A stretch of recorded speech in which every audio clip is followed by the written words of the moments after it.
Hello everyone.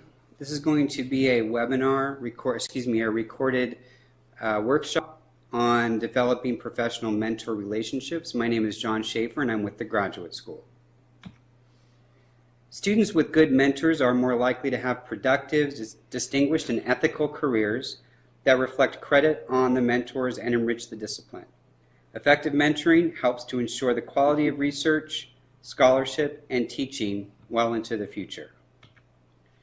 So some of the things we're going to, with that in mind, some of the things that we're going to talk about in this session is what is a mentor?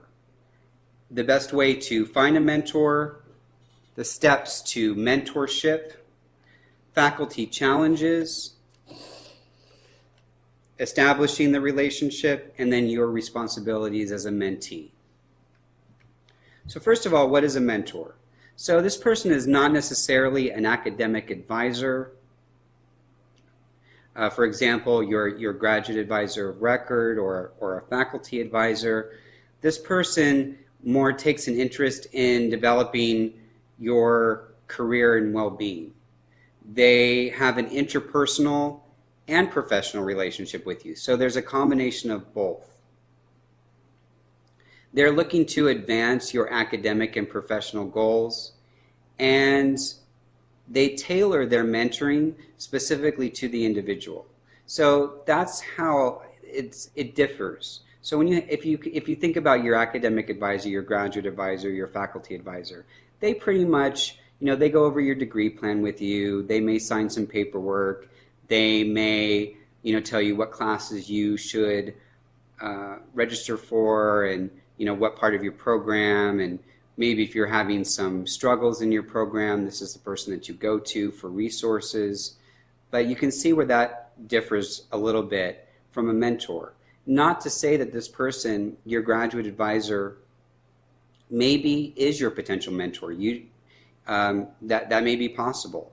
But in the generic roles of mentor and or boiling it down, the relationships of a mentor versus an academic advisor, very different. So why is having a mentor important? This person is going to support your advancement in research, sending you to conferences, publications, pedagogy, and grant writing. So they're going to support all of these areas, all encompassing. So first, of course, they're going to help you with your research. What are your research goals, and how can they help you get there?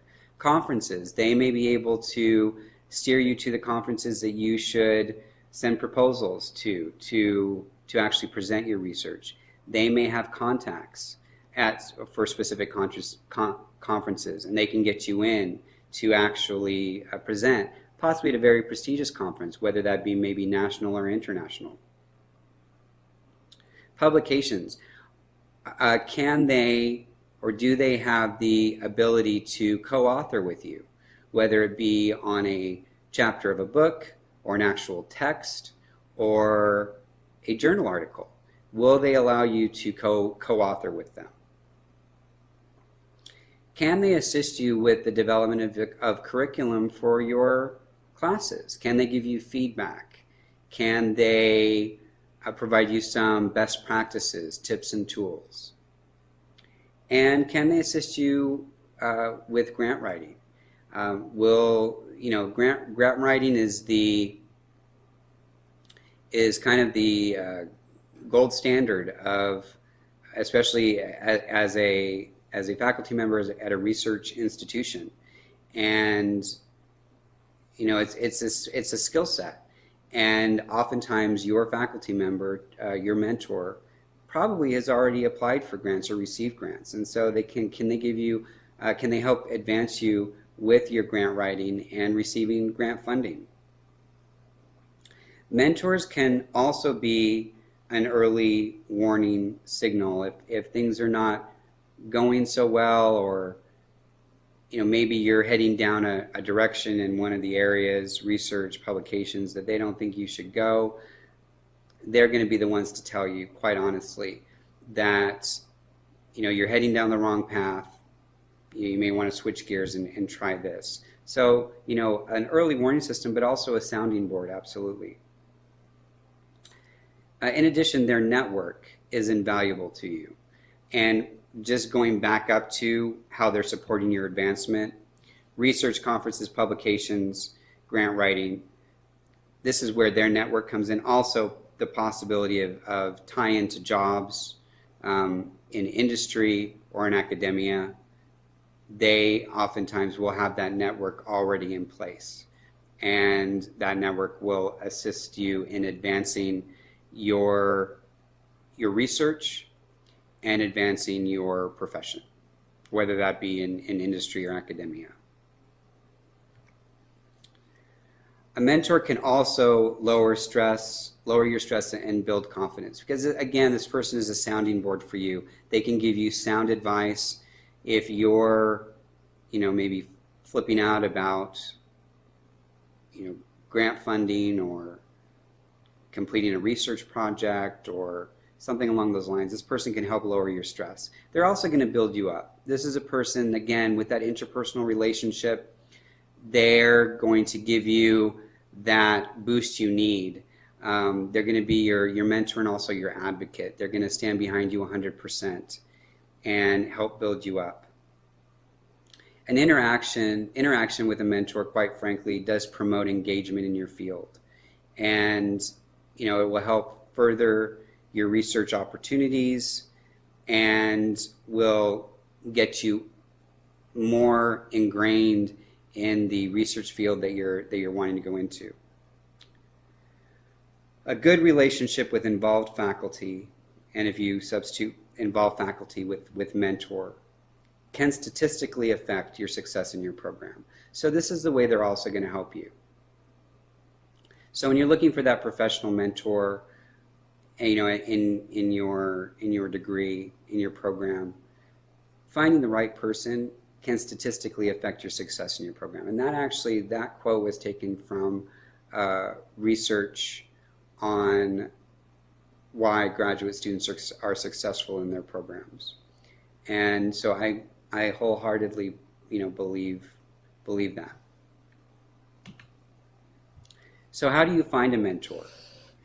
So first of all, you're going to explore your institution.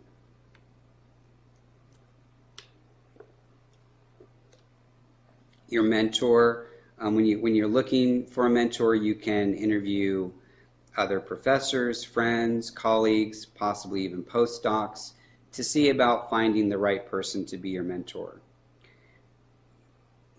Consider your thesis advisor or your dissertation chair. This is a person that's, in a sense, already taken on the role of a mentor. They are, dictating to you, the course of your research. They're giving you invaluable feedback. Also, the role of a thesis advisor, dissertation chair is to kind of make sure that you're not getting overwhelmed and you're staying on track, but your stress isn't too high, and you're keeping your eye on the prize, etc., heading towards your goal. Very similar to a mentor. And so, if you're very pleased with your thesis advisor, dissertation chair, this person may be that person. This person may be the person that you want as a mentor. And this person can be a mentor for the remainder of your career. It's not someone that's a mentor simply while you're in your program. It's someone that can be a mentor to you, in a sense, for, like I said, for your entire career. Do not think that this person has to be within your discipline. It's not necessarily the case. Now, obviously, if you have a thesis advisor, dissertation chair that you think would be a good fit for you, that person obviously is within your discipline. But your mentor doesn't have to be within your discipline. It could be someone in the community. Think outside of the university. Someone in the community, someone at another university, someone in another program, a faculty member in another program. Online, you can also use an online mentoring search called, one is called MentorNet. Now, that may sound a little impersonal and kind of like you're checking the classified ads for a mentor, but it's an avenue that you could definitely check out. Okay, so what are your needs when you're looking for a mentor? And these are the things you need to ask yourself. Ultimately, what are your objectives? Both your personal objectives, career-wise, academic-wise, research-wise, but also what are your objectives for having a mentor? Why do you want a mentor? How will that benefit you? What types of training are you looking for? What types of what are you looking to get from them in that respect? What are your strengths? And also, and then along with that, what skills need to be developed? So that's going to determine what type of mentor you're looking for. What types of research or projects do I want to engage in? Obviously, if there's a certain person you're looking to be a mentor and they're not in line with the same types of research that you are, and they're not working on any projects that interest you, that may not be a good fit for you.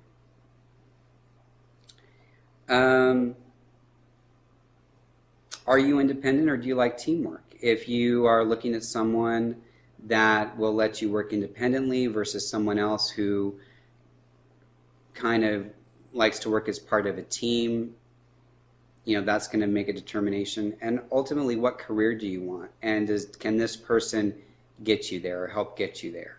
Again, I always go back to the academia or the industry. And so these are things, as you're looking at your personal needs, these are things that you're looking for when you're thinking about finding, when you're looking for that perfect fit for that mentor. Okay, so first of all, as you're looking for a mentor, you're going to want to make yourself known. So I call this step 1 in the mentor search. And this is making yourself known to potential mentors. So maybe there's a couple different faculty members that you think, that person may be a good mentor. So you're going to register for courses taught by them, because you kind of want to see how they interact with the students. You're going to spend a lot of time with them over the semester, at least 1 day a week for a few hours. It's a pretty good amount of time.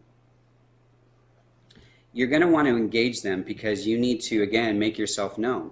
You not only need to figure out who they are, you need them to know who you are. And because at the point when you're ready to approach them, they know you. They know that you have a voice. They know that you have an opinion. They know possibly your research interests. They know that you're a critical thinker, for example.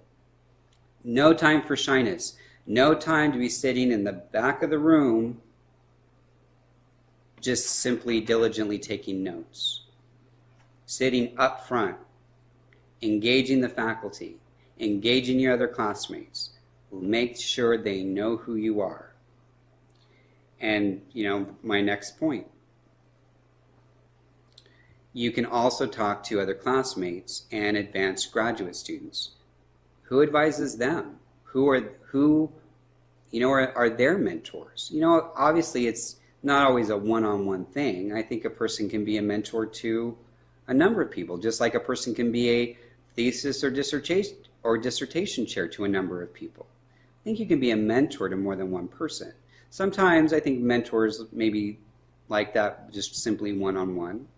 But I don't see anything wrong with, asking them, who advises you and what do you think of them?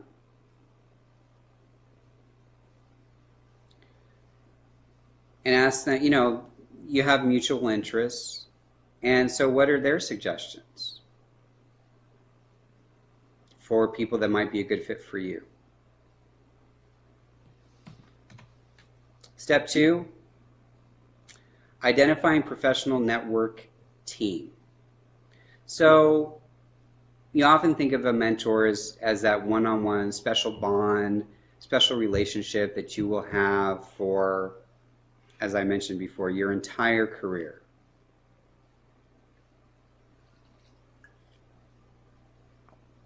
But you also may want to consider building a mentoring team, which consists of course, your primary mentor, and then 2 to 3 secondary mentors. What are the benefits of this? There's more than one person that knows what you're capable of. The team itself is a safety net. So let's say something, I know you're not able to get a hold of your mentor, and you're at a critical spot in a publication or a research project, and you really need feedback, and you really need to talk to someone. Your team is your safety net. And you're going to find that experience and support that ultimately you need. And you may find, get creative as much as looking for a mentor outside of your discipline. Especially look for a team inside and outside of the university, other departments, university, retired faculty, people in industry.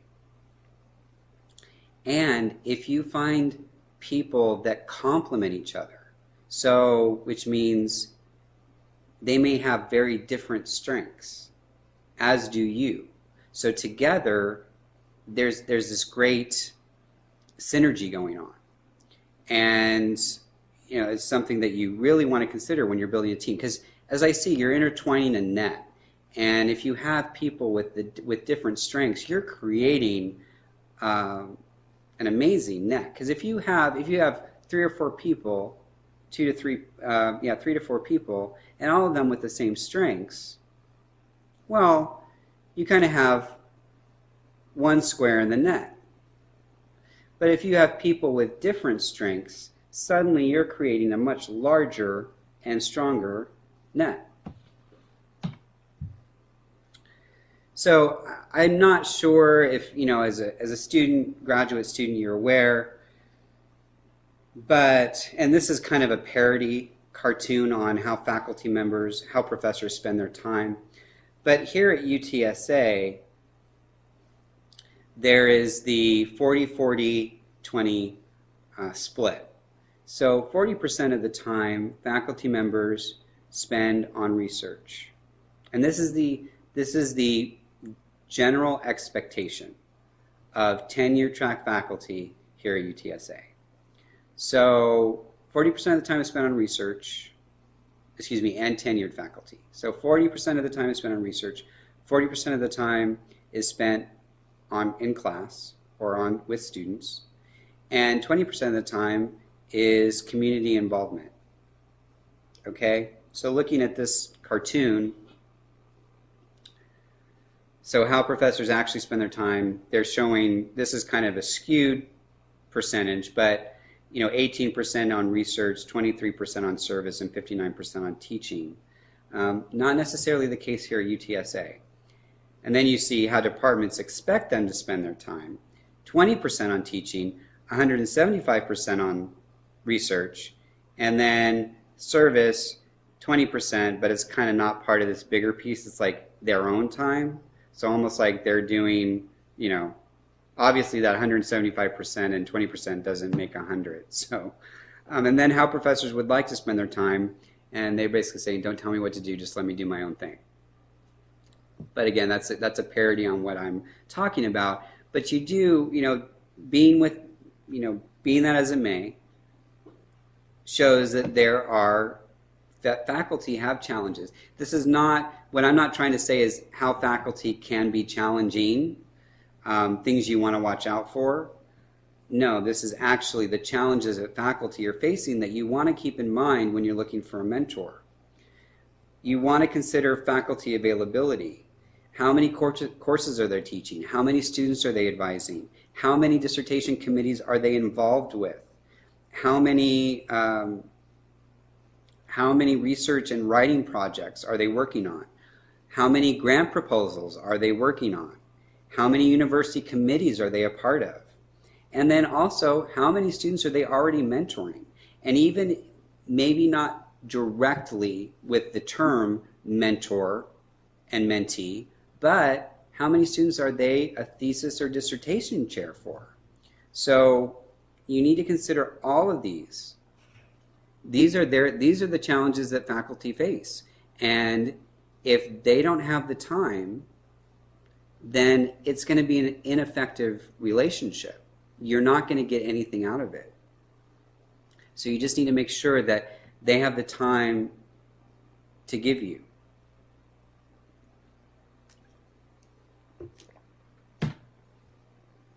So establishing the relationship. This is, again, another comic from PhD Comics, the How Well Do You Know Your Advisor quiz. So after you go through all these questions, if your score is 4 to 5, you know way too much about your advisor. 2 to 3 is you Google stalk the professor, and 0 to 1 you have a normal relationship with your advisor. So that's a little bit different. That actually would work better in my thesis or dissertation advisor presentation. But actually with a mentor, you're probably going to know them more like a friend. They're a colleague, but it's an interpersonal relationship. Sometimes a thesis or dissertation chair, even if they bestow the title of colleague on you, it's still going to be a professional relationship. It may not be an interpersonal relationship, whereas your mentor relationship is going to be interpersonal. So when you're actually establishing the relationship or seeing if this is going to be a good fit, it's going to be a lot like a two-way interview. Maybe not so structured. It's probably going to be a little bit more organic, less than interviewing a thesis or dissertation chair or a possible thesis or dissertation chair. But it is going to be a lot like a two-way interview because you are determining if you are a good fit for each other in this type of relationship. So you're going to discuss what are your mutual interests, what are your goals, what are your skills and strengths, what is their availability, and also their longevity. How long are they going to be at the institution? And granted, I think you can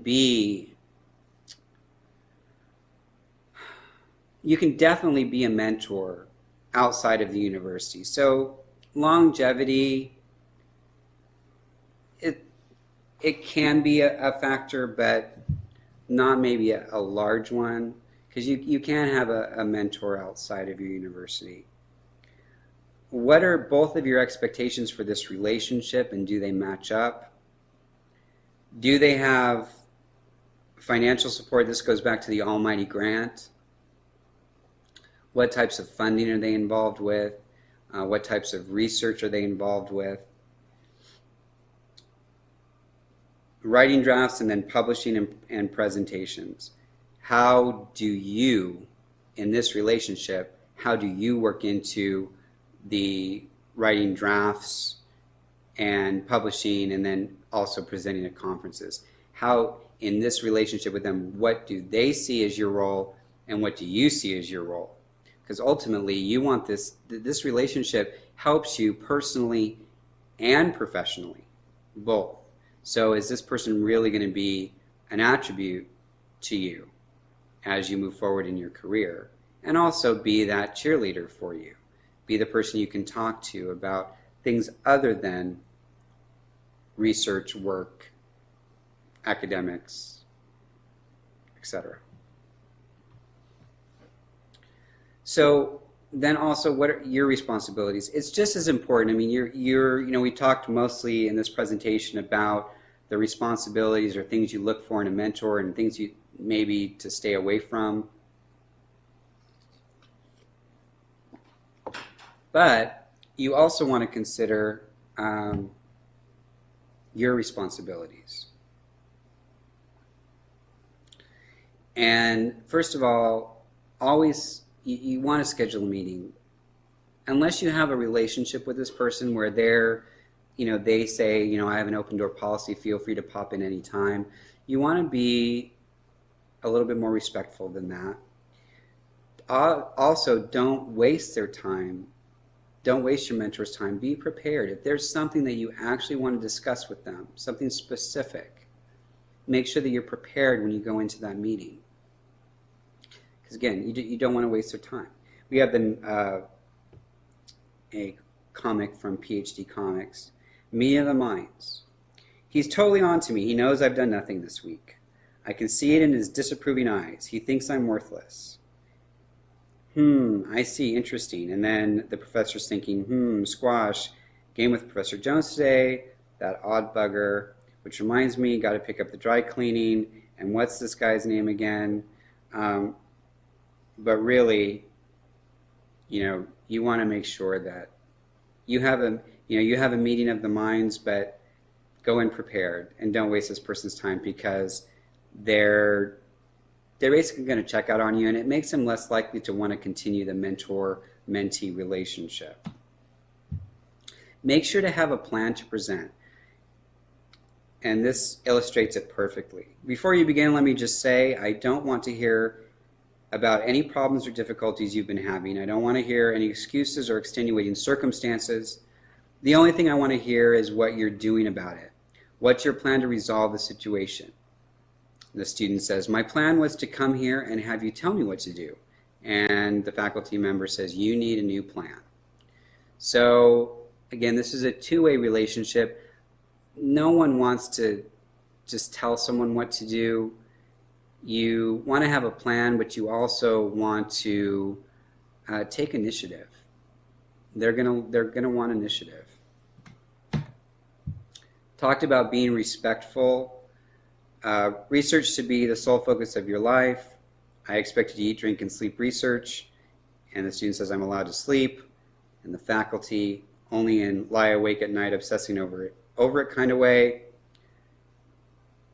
Outside interests only tell me you're not serious about getting your PhD. I mean, what could be more interesting than our research? Student, I can't answer that. And faculty member, exactly, nothing. But what that, I think, shows is that, let's be honest, people that are premier in their fields, and it's not just faculty, it's anyone, can have egos. And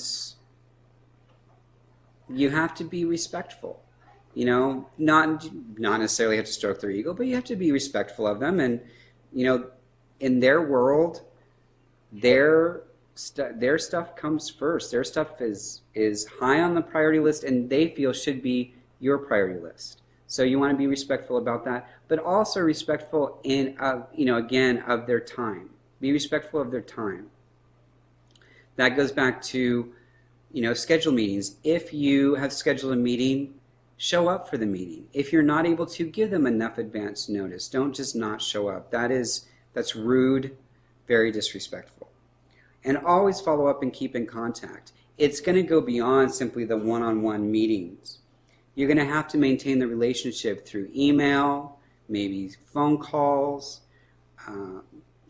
social media, however you're going to keep in contact. You need to follow up and keep in contact, because otherwise they're going to lose interest. If they don't think that there's a need, that you really have a need for a mentor, they're going to put their focus somewhere else or on someone else. So always keep them up to date and keep in contact. So here are some of the resources that I have for you. And obviously one thing I didn't include on here, but I do want to acknowledge is the use of PhD Comics, Jorge Cham's PhD Comics, which I did use throughout this. And if you ever have any questions about this topic or would like an electronic version of this presentation emailed to you, simply email me, John Shaffer, and my email is john, John, .Shaffer, SHAFFER, @utsa.edu. And that's pretty much it. I hope you found the information useful.